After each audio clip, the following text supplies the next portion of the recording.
오늘 그 주제가 AI와 수학 아카데미인데 사실 저는 AI를 잘 몰랐어요. 그래서 앞에 발표를 듣고 무릎을 탁 쳤습니다. 저는 챗GPT가 만능인 줄 알고 이 이미지도 챗GPT가 만들어줬거든요. 걔가 대화만 목적으로 하는, 그러니까 대화 목적이 기반이란 걸 모르고 이것도 만들어줘. 저 오늘 발표하는데 발표 스크립트도 한번 봐줘. 뭐 이것저것 다 주문했더니 그냥 저는 그렇고 살았습니다. 그래서 오늘 발표를 하면서 AI에 대해서 좀 더 알게 돼서 개인적으로 되게 유익한 시간인 것 같습니다. 요 한 장의 그림이 많은 걸 설명하고 있는데요. AI도 보이고요.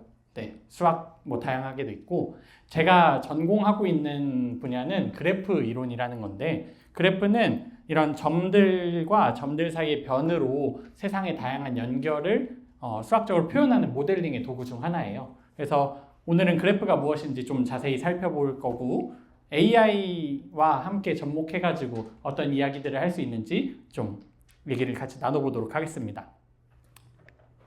그래서 오늘 목차는 다음과 같습니다. 간단하게 제 자기소개를 하면서 수학자로서 어떻게 살고 있는지 우리 친구들한테 도움이 됐으면 좋겠고요. 제가 한 5학년 때 이런 자리들을 이제 다니면서 수학자의 꿈을 꾸었기 때문에 여기서 누군가는 또 한 10년, 20년 뒤에 이곳에 오지 않을까 기대를 해보며 네, 수학자의 삶을 간단하게 얘기하고 AI와 수학이 어떤 관계가 있는지 AI를 모르는 수학자의 입장에서 얘기를 하겠습니다. 그리고 제가 전공하고 있는 그래프가 무엇인지 설명을 드리고 아주 재미난 게임을 할 거예요. 친구들이 받은 블락을 가지고 쌓는 게임을 할 거고 이 발표의 주제처럼 그래프를 활용해서 세상 속의 숨은 연결을 찾는 시간을 마지막에 가져보도록 하겠습니다. 그래서 먼저 저는 고등과학원 계산과학부에서 이런 그래프들을 연구하고 있는 연구원 추호진이라고 합니다. 잘 부탁드립니다. 저는 이게 4학년 때 사진인데 친구들 나이일 거예요. 이때 정말 좋은 선생님을 만났습니다. 그 선생님의 영향으로 제가 지금 이곳에 있다고 해도 과언이 아닌데 선생님께서 호진이는 좋은 선생님이 될 것 같아. 호진이는 또 수학도 잘하네. 라는 말이 제 그 뇌리에 박혀서 아까 구청장님이셨나요? 좋은 어른을 만나면 이렇게 좋은 영향을 받는다고 제 삶에 정말 은사님이신데 그 은사님 결혼식에도 같이 이렇게 갔어요. 그래서 이러고 나서 이사를 했는데 한 2년 동안 이렇게 편지도 주고받으면서 지냈거든요. 그러니까 선생님의 영향으로 내가 수학을 잘하는구나 라고 착각을 했죠. 근데 뭐 네, 반반이고요. 그래서 어찌저찌 그러니까 수학 선생님의 꿈을 품고 중학교, 고등학교 열심히 공부를 했습니다. 그래서 서울대학교 수학교육과에 입학을 해가지고 이제 본격적으로 나는 선생님이 될 수 있겠구나 라는 생각을 가지고 4년 동안 공부를 했고 교생도 다녀왔어요. 네, 그 서울대학교 사범대학 부속 여자중학교에서 한 달 근무하고 또 초등학교 친구들 2주 동안 만나면서 교생 생활을 아주 재미나게 했습니다. 제 삶에서 가장 따뜻했던 순간이었던 것 같아요. 아이들이 요즘도 친구들 학교에 교생이 있나요? 네, 교생 선생님을 아이들이 엄청 좋아해 주더라고요. 이때 너무 행복했어요. 근데 너무 좋은데 이때 진로에 대한 고민을 하면서 제가 수학을 좀 더 공부하고 싶다는 걸 알게 됐습니다. 그래서 진로를 살짝 바꾸고 교수를 희망하면서 대학원에 들어가게 됩니다. 열심히 공부를 해가지고 작년 2월에 이제 박사를 받으면서 졸업을 하고 지금 이제 3월부터 1년, 이제 만 1년 좀 덜 된 것 같은데 고등과학원에서 열심히 수학자의 생활을 하고 있습니다. 수학자의 삶은 되게 단순해요. 근데 그 전에 앞서서 그냥 제 공식적인 뭐랄까 오피셜한 추호진의 모습은 이 개인 홈페이지를 들어가면 보실 수 있습니다.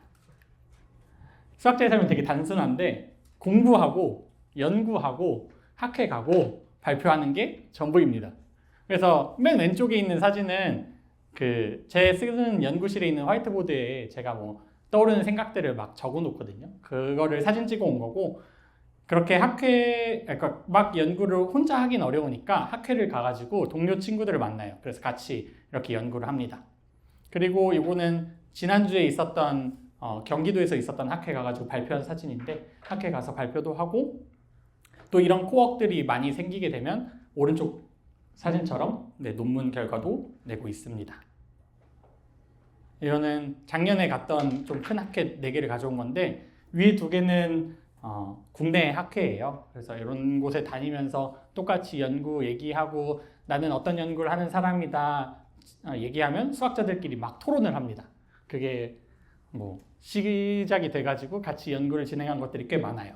그리고 아래 두 개는 이제 해외에 있는 학회를 다녀왔는데요. 왼쪽에는 캐나다를 다녀왔는데 한 400명, 500명 정도 되는 수학자들이 모여가지고 각자 뭘 공부하는지를 일주일에 걸쳐서 얘기합니다. 그럼 거기 찾으면서 발표 듣고 같이 디스커션 하면서 연구를 이어가고 여기는 또 대만에 가서 비슷한 생활을 했습니다.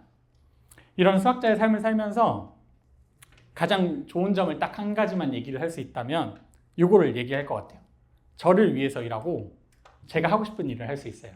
이게 친구들은 아직 와닿지 않을 수 있는데 나중에 진로를 고민하면서 회사를 가고 뭐 다양한 길들을 선택할 텐데 내가 하는 일이 꼭 나를 위해서라기보다는 회사를 위해서 혹은 고객을 위해서인 경우도 많거든요. 근데 연구자는 내가 하는 모든 일들이 결국 다 나를 위한 거라는 게 되게 제가 생각하기에는 높게 평가할 수 있는 지점인 것 같아요. 그리고 시키는 일이 아니라 내가 하고 싶은 연구, 내가 하고 싶은 공부를 할 수 있다는 것이 가장 큰 장점인 것 같습니다. 그래서 수학자의 삶으로서의 자기소개는 간단하게 여기까지로 하고요. 이제 본격적으로 오늘 주제에 맞춰서 AI와 수학은 어떤 관계가 있는지를 같이 살펴보도록 하겠습니다. 네, 앞에 있는 거 뭔지 다들 아시나요? 네, 바로 전에도 봤죠? AI의 수학이 어떻게 사용되고 있는지를 먼저 말씀을 드릴게요. 챗GPT가 앞에서 고준혁 박사님이 잘 설명해 주셨듯이 되게 언어를 기반으로 그러니까 대화를 잘 읽어내는 AI 툴인데 그 대화를 읽어낼 때 학습하는 방법을 수학적으로 얘가 배워요. 그래서 제가 연구하고 있는 그래프 이론이 AI가 데이터를 배우고 혹은 데이터를 처리하는 과정에 있어서 매우 중요한 요소로 사용된다는 것을 뒤에서 좀 더 자세히 살펴보겠습니다. 그걸 떠나서 일단 저는 얘가 어떻게 작동하는지 잘 몰라가지고 물어봤어요. 자, GPT야, 너는 그래프랑 어떤 연관이 있니? 그랬더니 얘가 나와 그래프의 관계를 한 문장으로 말하자면 나는 그래프 위에서 정의된 함수들의 거대한 합성체이고 그래프 이론은 나를 이해 설명을 너무 어려운 얘기를 하더라고요.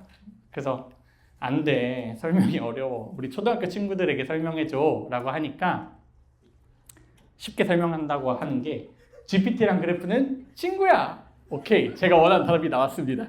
좋았어, 그래, 아주 중요하구나 그래프가. 그러면서 한마디 더 덧붙였어요. GPT는 그래프 위에서 생각하는 로봇이야. 그러니까 GPT가 우리는 대화를 건네고 GPT가 답을 우리가 이해할 수 있는 언어로 내뱉잖아요. 근데 그 사이의 과정에서 얘가 연산을 하고 학습을 하고 뭐 생각을 바꾸는 그 과정들이 되게 수학적인 기반 안에서 이루어지거든요. 그 중에 하나가 어쩌면 그래프로 표현하고 얘기할 수 있다는 점. 네. 그래서 AI에 수학이 되게 많이 활용된다라는 얘기를 하고 싶었고요. 반대로 그러면 수학을 위해서는 AI가 어떻게 쓰이는가? 여기 있는 회사를 혹시 아시나요? 우리 친구들은 아나요? 잘 모르죠? 저도 사실 잘 몰랐어요.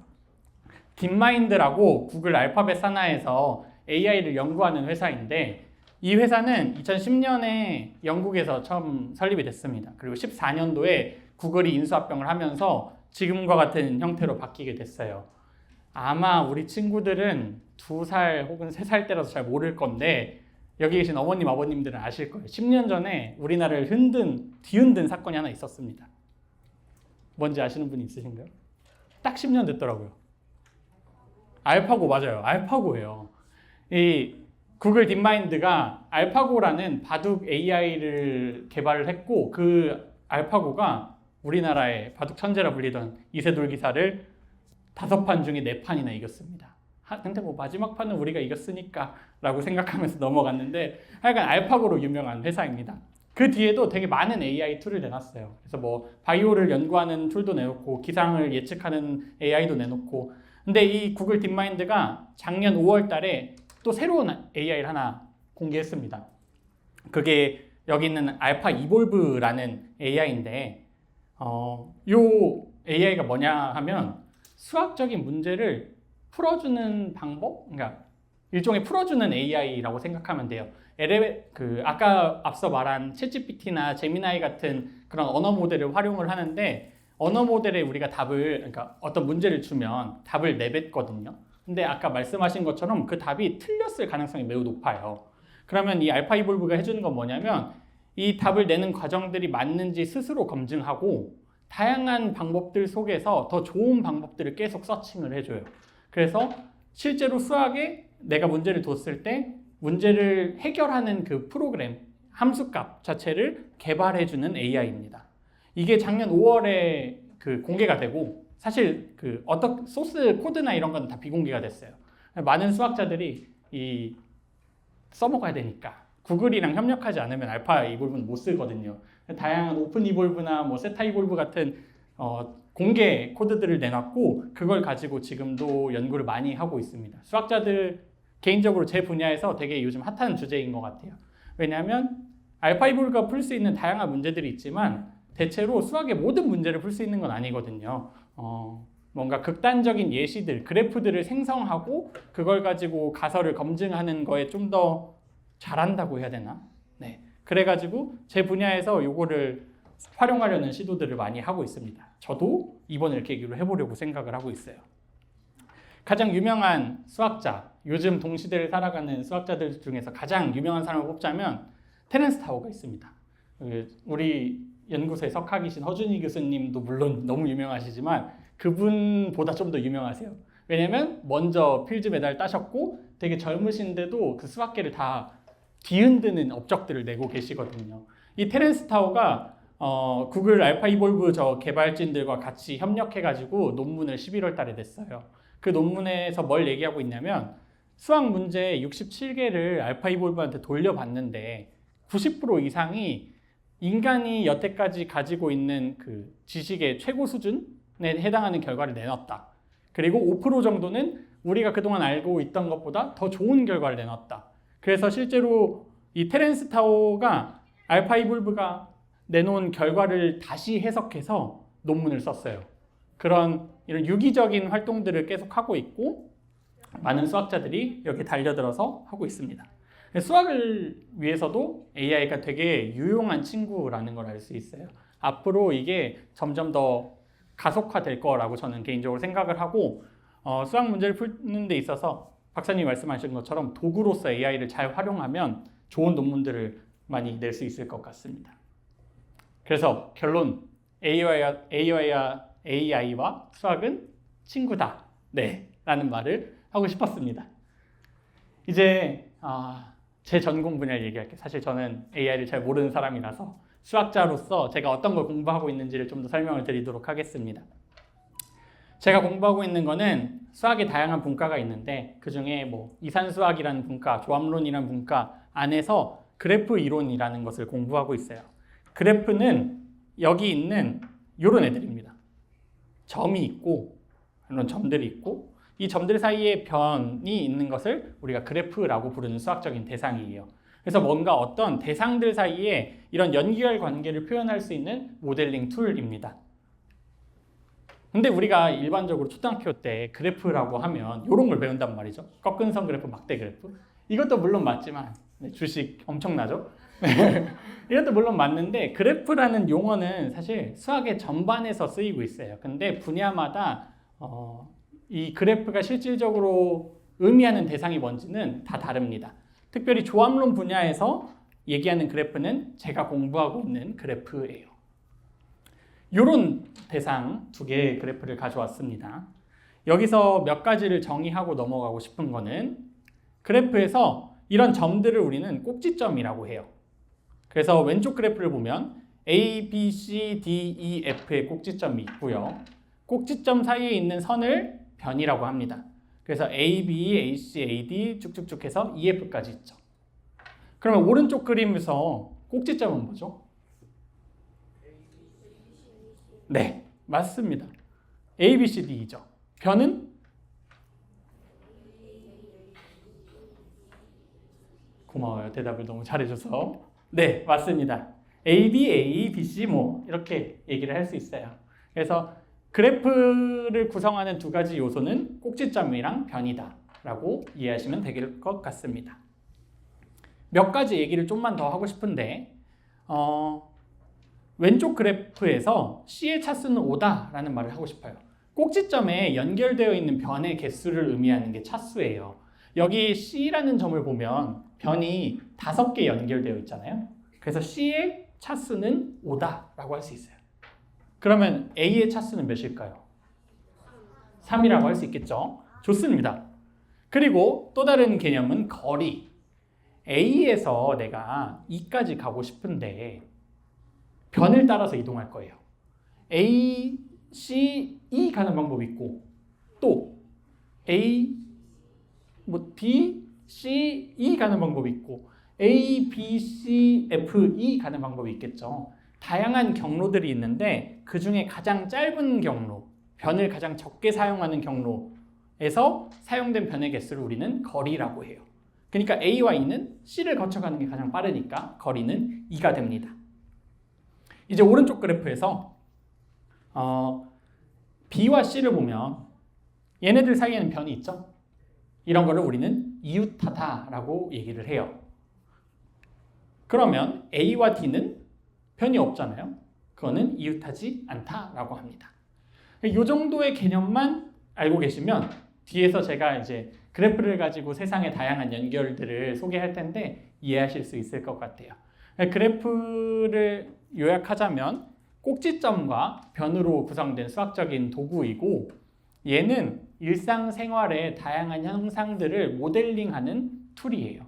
그래서 우리가 수학적으로 모델링을 한 다음에 이런 그래프의 성질들을 탐구하고 수학적으로 고민을 해서 거기서 나온 결과들을 다시 거꾸로 일상생활에다 적용하는 게 일반적인 그래프 이론의 작용 원리라고 할 수 있을 것 같습니다.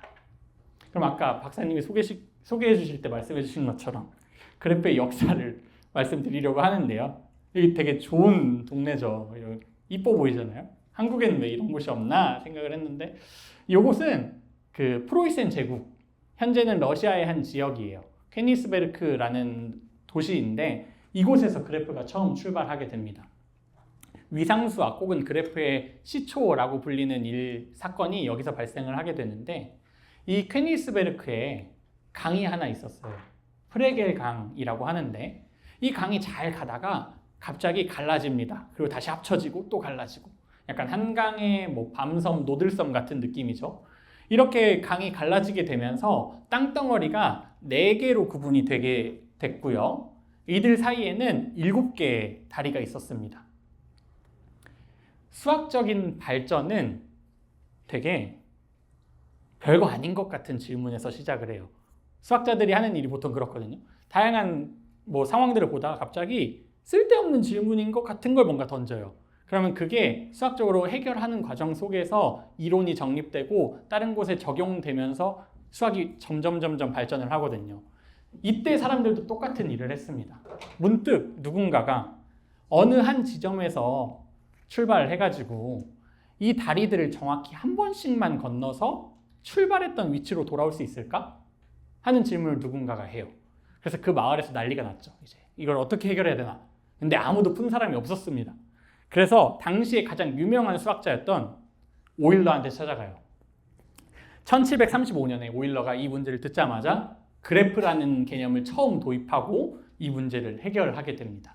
그래서 이런 일상생활의 문제를 그래프로 모델링을 하는 과정을 오일러가 자기의 논문에다 적어놨는데 수학적인 모델링을 할 때는 중요한 정보와 중요하지 않은 정보를 구분해야 돼요. 이 문제를 푸는 데 있어서 중요한 정보는 뭘까요? 네. 맞죠. 한 번만 지나가야 된다. 문제를 풀기 이전에 일단 얘를 우리가 수학적인 대상으로 옮겨와 볼게요. 그 과정에서 땅이 얼마나 넓은지는 중요한가요? 중요하지 않은가요? 안 중요하죠. 다리가 금으로 됐는지 은으로 됐는지 이런 거 중요한가요? 중요하지 않는가요? 안 중요하죠. 중요한 거는 땅이 4개 있다는 거예요. 4개. 그리고 다리는 몇 개? 7개 있다. 그래서 이걸 가지고 땅을 꼭지점으로 주고 그들 사이에 있는 다리를 변으로 연결한 거예요. 그래서 땅 A, B, C, D를 찍고 여기 1번 다리에 해당하는 변 만들고 2번 다리에 해당하는 변 만들고 3번 다리에 해당하는 변 만들어서 이렇게 수학적인 그래프로 모델링을 하는 거죠. 그럼 아까 친구가 말한 것처럼 얘네들을 이번엔 다리가 변이니까 변을 정확히 한 번씩만 사용하면서 출발했던 위치로 돌아와야 돼요. 그게 한붓 그리기라는 문제입니다. 아는 친구들 있나요? 한붓 그리기?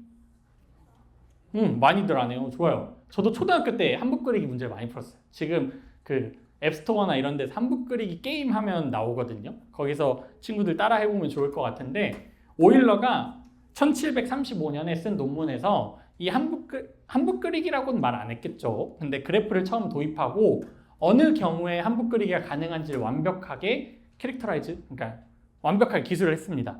그래서 이 위대한 수학자의 출발로 인해서 그래프 이론이 정립되게 됐고 이후에 많은 한 300년이 넘는 시간에 걸쳐서 발전해서 지금 제가 공부하는 그래프 이론이 됐습니다. 요약을 하자면 그래프는 꼭지점들 사이의 관계를 보여주는 수학적인 대상이라고 할 수 있어요. 여기까지 혹시 괜찮은가요? 이해 다 됐나요? 네.